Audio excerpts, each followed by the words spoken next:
Olá, tudo bem? Que bom te ver por aqui. Vamos iniciar mais uma live hoje do Seminário Empresa. Nós estamos aqui com a colega Karen Oliveira, que ela vai trazer uma temática palpitante para nós, que é justamente o compliance empresarial e a Agenda 2030.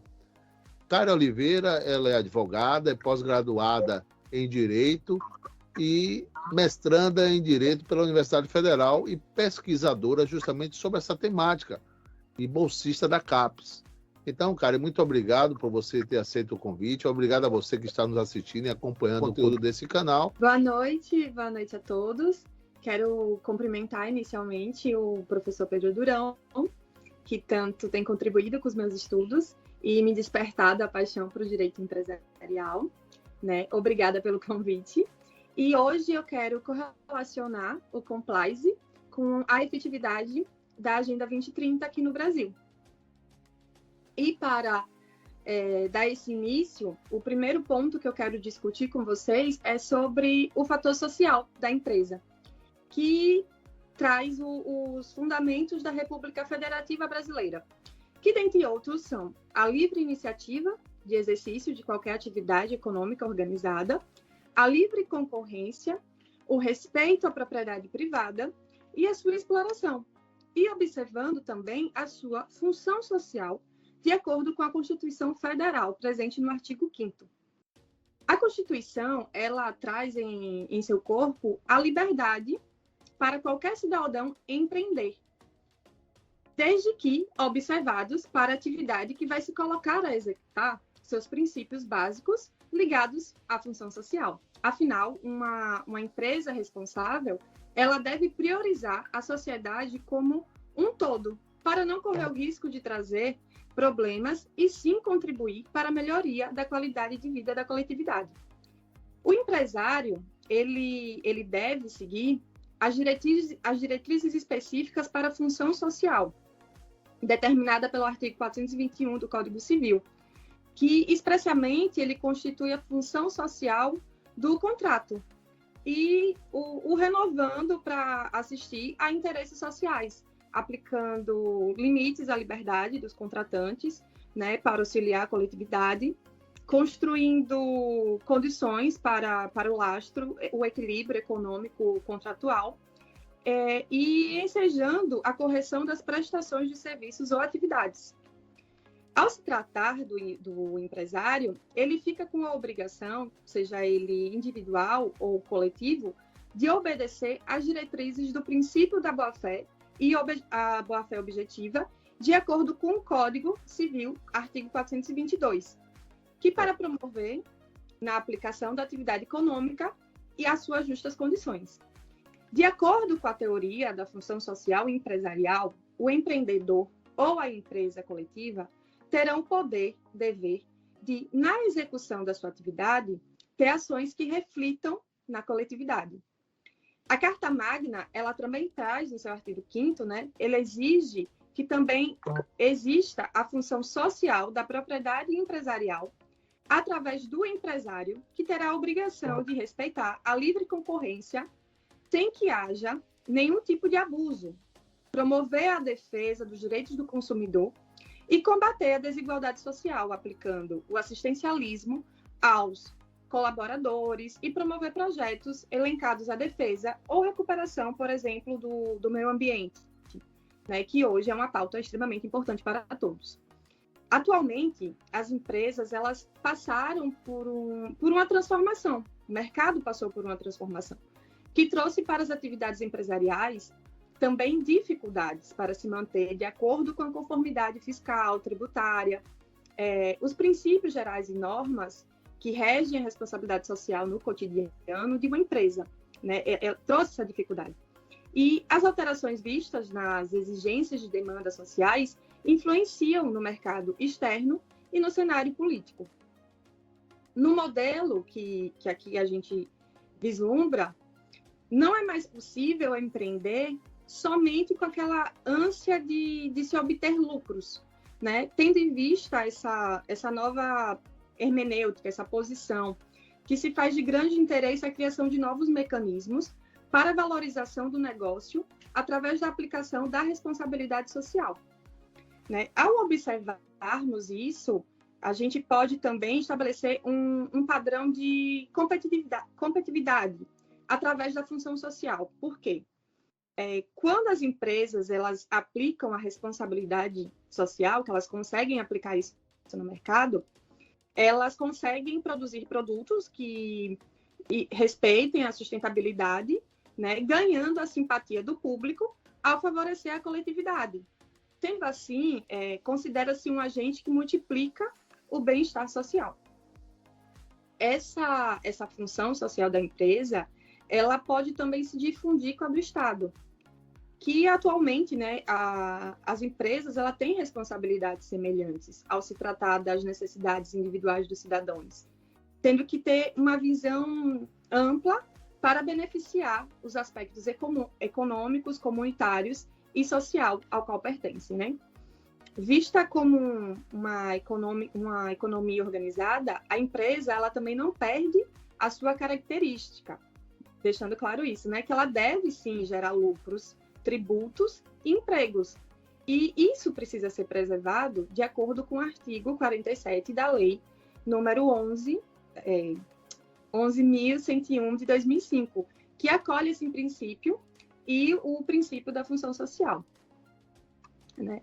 E diante desse fator social que eu pontuei logo de início, fica evidente que surge uma nova roupagem da empresa com base nessa boa-fé, né, na função social, objetivando a prestação de benfeitorias que podem ser aplicadas para a efetivação da Agenda 2030, que eu pretendo começar a aprofundar.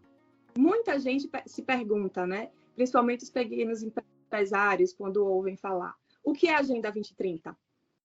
Para quem não sabe, a Agenda 2030, ela foi proposta pela ONU, né, a Organização das Nações Unidas, em 2015, onde foi realizada uma Assembleia Geral das Nações Unidas em Nova York, com a participação dos seus 193 Estados-membros. Dentre eles, o Brasil está incluído, né, que estabeleceu o que chamamos de Agenda 2030. Essa agenda ela é um plano global de ação para o planeta, para a prosperidade e as pessoas, que precisa da colaboração da coletividade para impulsionar, implementar esse plano, que traz no seu corpo de texto 17 Objetivos de Desenvolvimento Sustentáveis e as suas 169 metas. Dentre esses objetivos sustentáveis, né, o objetivo 8, ele diz que promover o crescimento econômico sustentado, inclusive sustentável, o emprego pleno e produtivo e trabalho decente para todos. É muito importante isso, para a responsabilidade da empresa estar presente no objetivo, em um dos objetivos de desenvolvimento sustentáveis. Por quê? Porque ela tem uma grande influência hoje, inclusive nas pessoas, né? A ODS, que é direcionada às empresas, elas podem englobar outros objetivos sustentáveis também, que é os direcionados ao combate à desigualdade social, à desigualdade de gênero, né, sem haver preconceito, para estabelecer as normas internas que não exista isso dentro das suas empresas, né, de combater aos danos do meio ambiente. E já que a minoria, né, sofre com essa discriminação, e muitas vezes dentro do ambiente de trabalho empresarial, os salários são menores, então até mesmo o assédio ele deve ser combatido e as empresas podem promover isso, né, como para um bem de todos, né?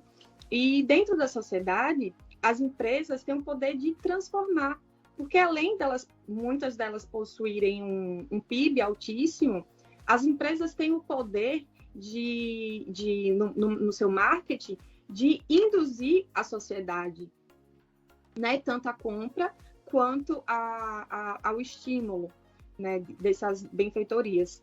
Dessa forma, a empresa tem um papel importante para a efetivação das ODS, que representa os grandes desafios da sociedade hoje em dia.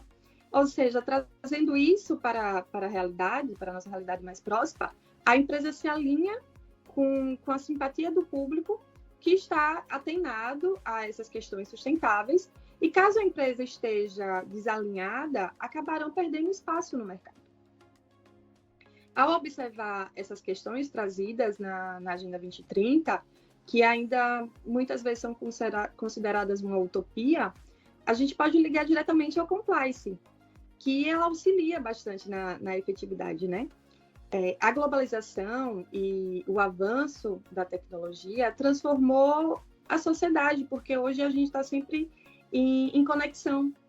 Hoje não existem barreiras, né, de contato com outros países, né? A gente tem mecanismos adotados em determinado lugar, onde se perpetua, que foi o que ocorreu com o compliance.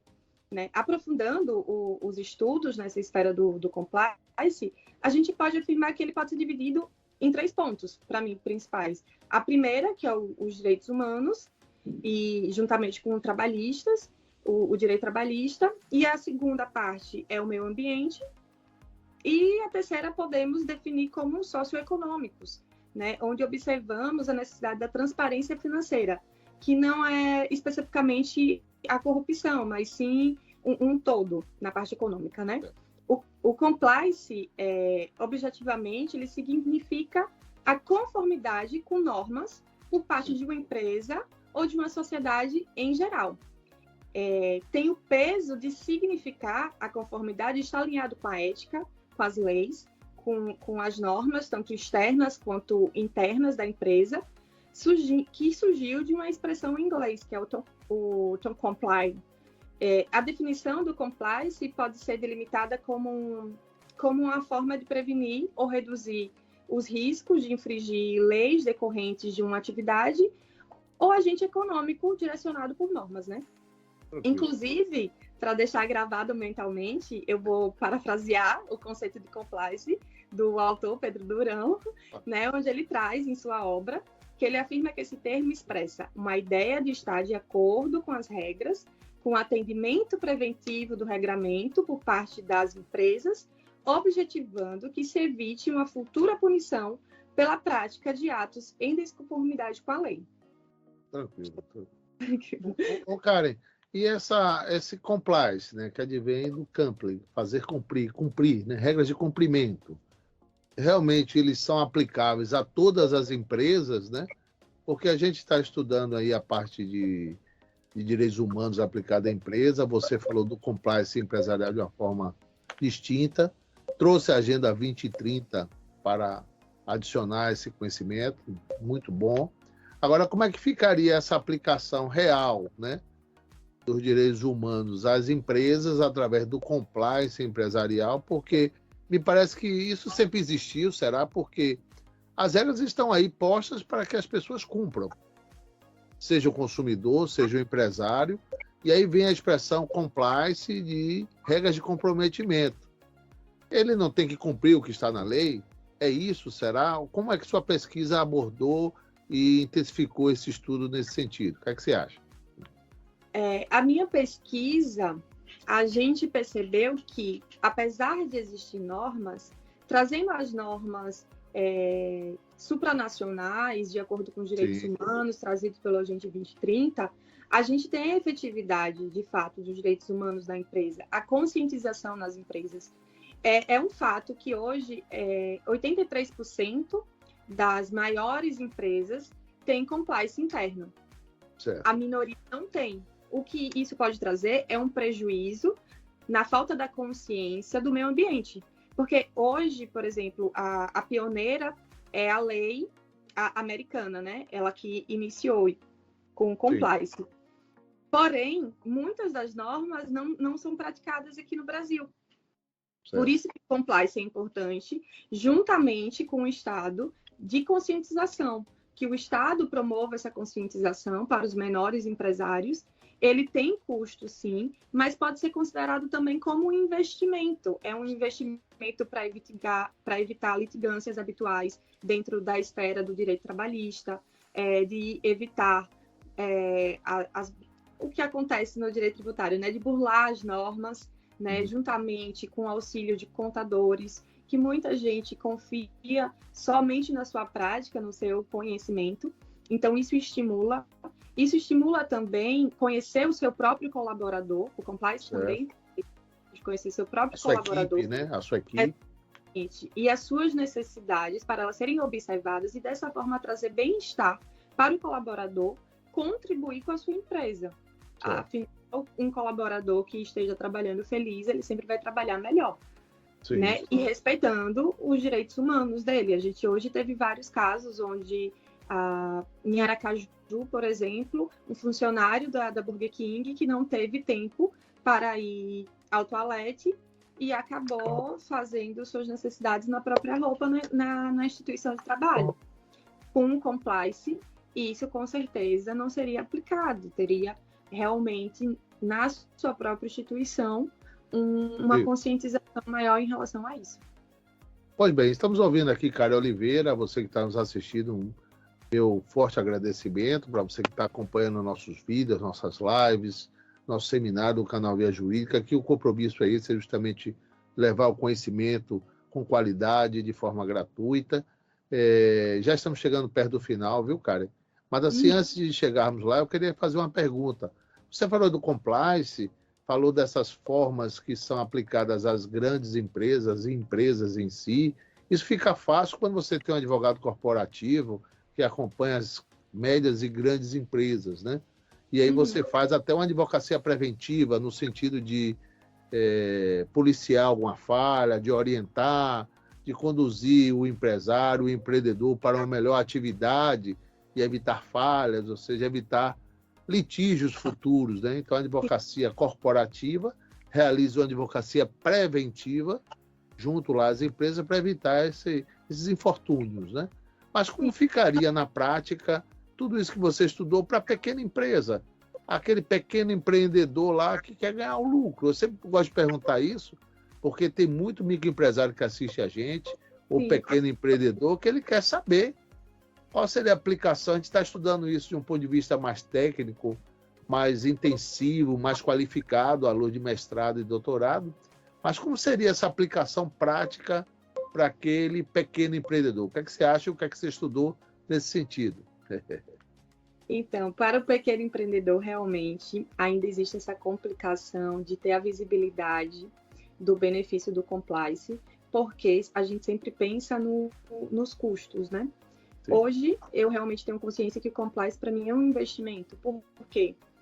Porque você contribui também com respeito ao consumidor, né? Eu acho que, como é lei que exista o Código do Consumidor nas suas empresas, isso pode ser aplicado para o próprio microempresário, dar uma lida, uma intenção também do Estado de incentivar, de promover programas de conhecimento. Meios educativos, né, para promover isso, chegar a todos os empresários, empreendedores, seja qual for o nível, acho que é uma boa dica. Isso, eu vejo muito essa parte do microempresário sendo levada para a parte de responsabilidade estatal, dos governos promoverem conscientização da prevenção, do Código do Consumidor, de auxiliar neles em relação ao direito do trabalho, porque a maioria dos microempresários não são litigantes habituais, a maioria tem dificuldade, isso dificulta também no acesso à justiça, né? Então, é necessário que o Estado tenha a sua responsabilidade, que muitas vezes é deixada de lado. Essa é exatamente a problemática do meu estudo, né? Eu acho que você tocou num ponto forte, porque o empresário quer ali, o pequeno empresário, ele quer sobreviver. Exatamente. Ele quer obter lucro para viver disso, né? Às vezes ele não deveria, mas esquece de suas obrigações fiscais, laborais, e aí ele aprende por si só, acessa o canal gratuito, o streaming, como o YouTube ou outros, e aprende ali na tora. Eu acho que essa dica que você colocou é bastante aplicável, ou seja, os organismos têm que se preocupar para que isso chegue ao conhecimento deles, né?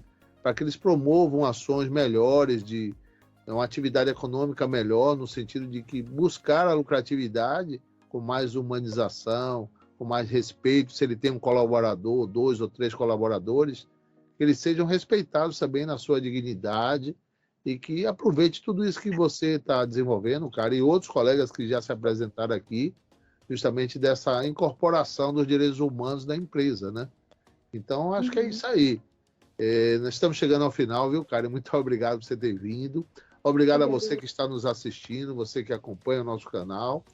E aí eu passo para você, Karen, as últimas palavras, agradecendo a todos, viu? Inclusive a você ter aceito esse convite. Obrigada, professor. Mas a minha conclusão realmente vinha nessa linha de raciocínio, que hoje as empresas deveriam estar conectadas também com a responsabilidade estatal. Porque para a gente ter essa evolução e ter, de fato, a efetividade em todas as empresas, elas precisam ter o incentivo do Estado, do governo, porque ele tem o conhecimento, o Brasil se comprometeu a estabelecer as regras da Agenda 2030, onde também estão ligadas com compliance. Então, tem que ser a base, tem que vir dela, principalmente para os pequenos empresários. Com certeza. Tá bom, então. Bom, gente, muito obrigado. Obrigado a você que está nos assistindo. Obrigado, Karen. Um forte abraço para você e até a próxima, hein? Valeu, valeu. Boa noite.